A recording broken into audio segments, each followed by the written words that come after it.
आज इस वीडियो में हम activity 2 of revision lesson of class 8 करेंगे। ये जो एक्टिविटी 2 है इसमें बताया गया है कि ये जो ब्लैंक्स हैं इनको हमें आर्टिकल्स और प्रीपोजिशन से भरना है।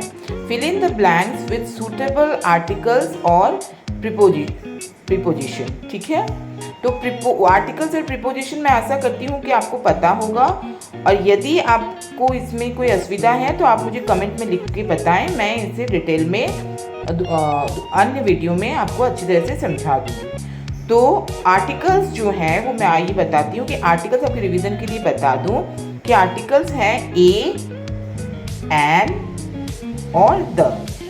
ये 3 आर्टिकल्स होते हैं और ए और एन जो है वो इंडेफिनिट आर्टिकल्स है और द जो है वो डेफिनिट आर्टिकल्स है। ठीक है, अब ए जो है वो कॉन्सोनेंट साउंड के पहले लगाए जाते हैं और एन जो है वो वावल साउंड के पहले लगाए जाते हैं। अब इंग्लिश में 5 वावल्स होते हैं, ए, ई, आई, ओ, यू। कितने वावल्स होते हैं? 5। ए, ई, आई, ओ, यू। आर्टिकल के बाद अब हम समझ लेते हैं कि प्रीपोजिशन किसे कहते हैं। प्रीपोजिशन को हिंदी में संबंध सूचक शब्द भी कहते हैं।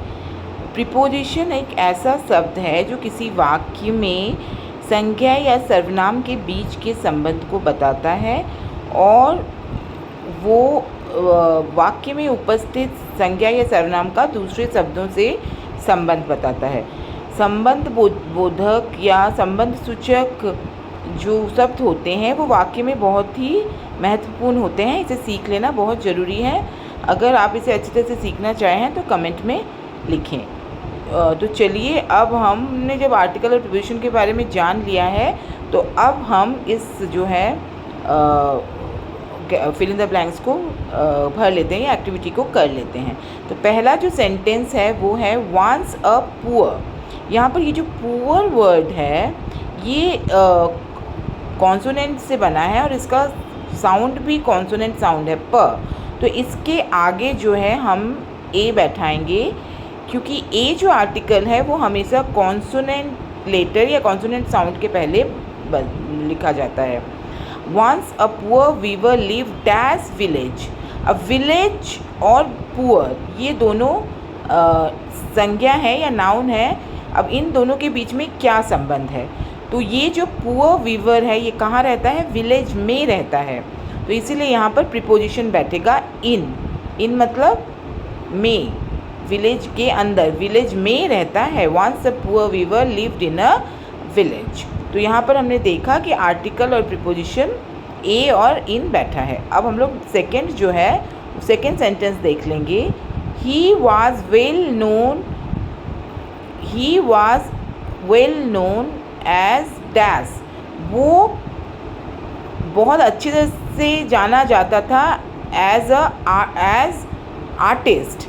अब यहाँ पर आर्टिस्ट जो है वो वावल से लिखा गया है, वावल लेटर से शुरू हो रहा है और उसका जो साउंड है वो भी ए है। तो यहाँ पे क्या लगेगा? एन, क्योंकि हम जानते हैं वावल के पहले क्या लगता है? एन। ठीक है, तो इस तरह से हमने देख लिया कि he was well known as an artist. वो एक कलाकार के रूप में सुपरिचित था। अब नेक्स्ट क्या है? Beautiful design, his beautiful and dash cloth. अब यहाँ डिज़ाइन जो है ये भी नाउन है और ये जो क्लोथ है ये भी नाउन है। अब इन दोनों के बीच में क्या संबंध है? तो यहाँ पर हम लोग प्रीपोजिशन बैठाएंगे। हिज ब्यूटीफुल डिज़ाइन जो है यहाँ पर प्रीपोजिशन क्या बैठेगा? ऑन। ऑन क्लोथ मतलब उसकी जो खूबसूरत कलाकारी थी कपड़ों पर। His beautiful design on cloth were much appreciated. His beautiful designs on cloth were much appreciated। मतलब उसकी खूबसूरत कलाकारी कपड़ों के ऊपर बहुत ज़्यादा प्रशंसित थी। इसके बाद हम लोग देखेंगे the weaver earned his livelihood dash working hard all day. मतलब वो जो जुलाहा था वो अपनी जो जीविका है वो सारा दिन मेहनत करके कमाता था। तो यहाँ पर क्या होगा? बाय, द्वारा। The weaver earned his livelihood by working hard all day. तो ये बाय क्या है, ये प्रीपोजिशन है। तो इस तरह से हमने ये एक्टिविटी 2 कंप्लीट कर लिया। इंग्लिश ग्रामर में आर्टिकल और प्रीपोजिशन दोनों ही बहुत इंपॉर्टेंट टॉपिक्स हैं। अगर आपको इन दोनों टॉपिक्स में कोई असुविधा है तो आप कमेंट में लिखें। Thank you.